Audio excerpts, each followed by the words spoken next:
Chapter 5 of the Further Adventures of Robinson Crusoe. This recording is in the public domain. The Further Adventures of Robinson Crusoe by Daniel Defoe. Chapter 5. A Great Victory. It was 5 or 6 months after this before they heard any more of the savages, in which time our men were in hopes they had either forgot their former bad luck, or given over hopes of better, when, on a sudden, they were invaded with a most formidable fleet of no less than 28 canoes, full of savages, armed with bows and arrows, great clubs, wooden swords, and such like engines of war; and they brought such numbers with them, that, in short, it put all our people into the utmost consternation.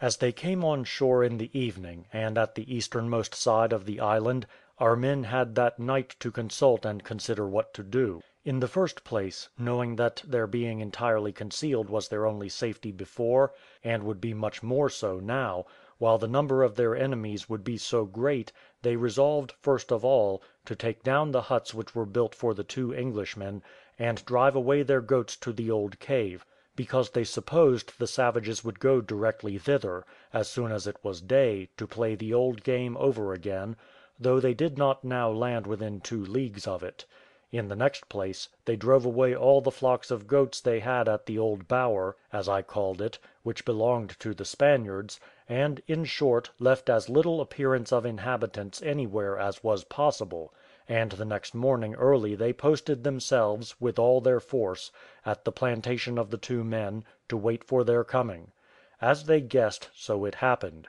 These new invaders, leaving their canoes at the east end of the island, came ranging along the shore, directly towards the place, to the number of 250, as near as our men could judge. Our army was but small indeed, but, that which was worse, they had not arms for all their number. The whole account, it seems, stood thus: first, as to men, 17 Spaniards, 5 Englishmen, old Friday, the 3 slaves taken with the women, who proved very faithful, and 3 other slaves, who lived with the Spaniards. To arm these, they had 11 muskets, 5 pistols, 3 fowling pieces, 5 muskets or fowling pieces, which were taken by me from the mutinous seamen whom I reduced, 2 swords, and 3 old halberds. To their slaves they did not give either musket or fusee, but they had each a halberd, or a long staff like a quarterstaff, with a great spike of iron fastened into each end of it, and by his side a hatchet; also every one of our men had a hatchet. 2 of the women could not be prevailed upon but they would come into the fight, and they had bows and arrows, which the Spaniards had taken from the savages when the first action happened, which I have spoken of, where the Indians fought with one another, and the women had hatchets too. The chief Spaniard, whom I described so often, commanded the whole; and Will Atkins, who, though a dreadful fellow for wickedness, was a most daring, bold fellow, commanded under him.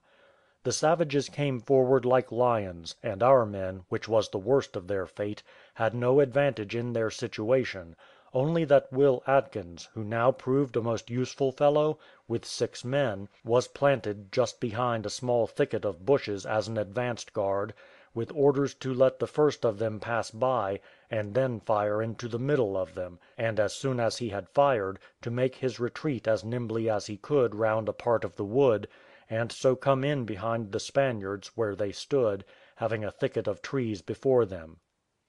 When the savages came on, they ran straggling about every way in heaps, out of all manner of order, and Will Atkins let about 50 of them pass by him; then, seeing the rest come in a very thick throng, he orders 3 of his men to fire, having loaded their muskets with 6 or 7 bullets apiece, about as big as large pistol bullets. How many they killed or wounded they knew not, but the consternation and surprise was inexpressible among the savages. They were frightened to the last degree to hear such a dreadful noise, and see their men killed, and others hurt, but see nobody that did it; when, in the middle of their fright, Will Atkins and his other 3 let fly again among the thickest of them, and in less than a minute the first 3, being loaded again, gave them a 3rd volley. Had Will Atkins and his men retired immediately, as soon as they had fired, as they were ordered to do, or had the rest of the body been at hand to have poured in their shot continually, the savages had been effectually routed; for the terror that was among them came principally from this, that they were killed by the gods with thunder and lightning, and could see nobody that hurt them. But Will Atkins, staying to load again, discovered the cheat. Some of the savages who were at a distance spying them, came upon them behind, and though Atkins and his men fired at them also 2 or 3 times, and killed above 20, retiring as fast as they could, yet they wounded Atkins himself, and killed one of his fellow Englishmen with their arrows; as they did afterwards one Spaniard, and one of the Indian slaves who came with the women. This slave was a most gallant fellow, and fought most desperately, killing 5 of them with his own hand, having no weapon but one of the armed staves and a hatchet. Our men being thus hard laid at, Atkins wounded, and 2 other men killed, retreated to a rising ground in the wood; and the Spaniards, after firing 3 volleys upon them, retreated also; for their number was so great, and they were so desperate, that though above 50 of them were killed, and more than as many wounded, yet they came on in the teeth of our men, fearless of danger, and shot their arrows like a cloud; and it was observed that their wounded men, who were not quite disabled, were made outrageous by their wounds, and fought like madmen. When our men retreated, they left the Spaniard and the Englishmen that were killed behind them, and the savages, when they came up to them, killed them over again in a wretched manner, breaking their arms, legs, and heads, with their clubs and wooden swords, like true savages; but finding our men were gone, they did not seem inclined to pursue them, but drew themselves up in a ring, which is, it seems, their custom, and shouted twice, in token of their victory; after which they had the mortification to see several of their wounded men fall, dying with the mere loss of blood.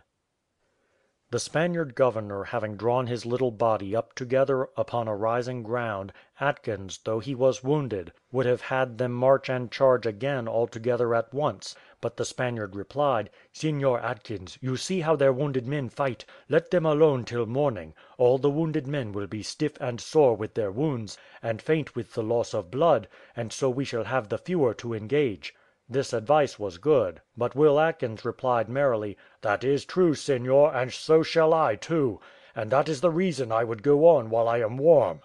"Well, Seignior Atkins," says the Spaniard, "you have behaved gallantly and done your part; we will fight for you if you cannot come on, but I think it best to stay till morning." So they waited.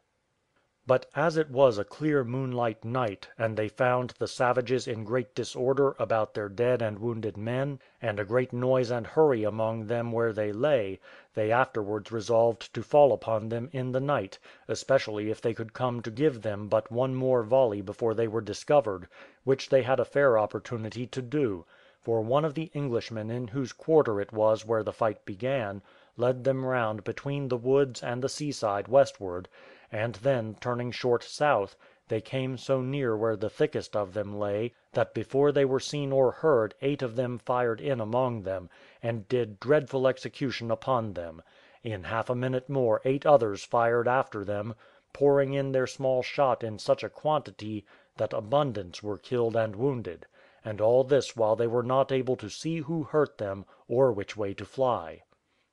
The Spaniards charged again with the utmost expedition, and then divided themselves into 3 bodies, and resolved to fall in among them all together. They had in each body 8 persons, that is to say 22 men and the 2 women, who, by the way, fought desperately. They divided the firearms equally in each party, as well as the halberds and staves. They would have had the women keep back, but they said they were resolved to die with their husbands. Having thus formed their little army, they marched out from among the trees, and came up to the teeth of the enemy, shouting and hallooing as loud as they could. The savages stood all together, but were in the utmost confusion, hearing the noise of our men shouting from 3 quarters together. They would have fought if they had seen us, for as soon as we came near enough to be seen, some arrows were shot, and poor old Friday was wounded, though not dangerously. But our men gave them no time, but running up to them, fired among them 3 ways, and then fell in with the butt ends of their muskets, their swords, armed staves, and hatchets,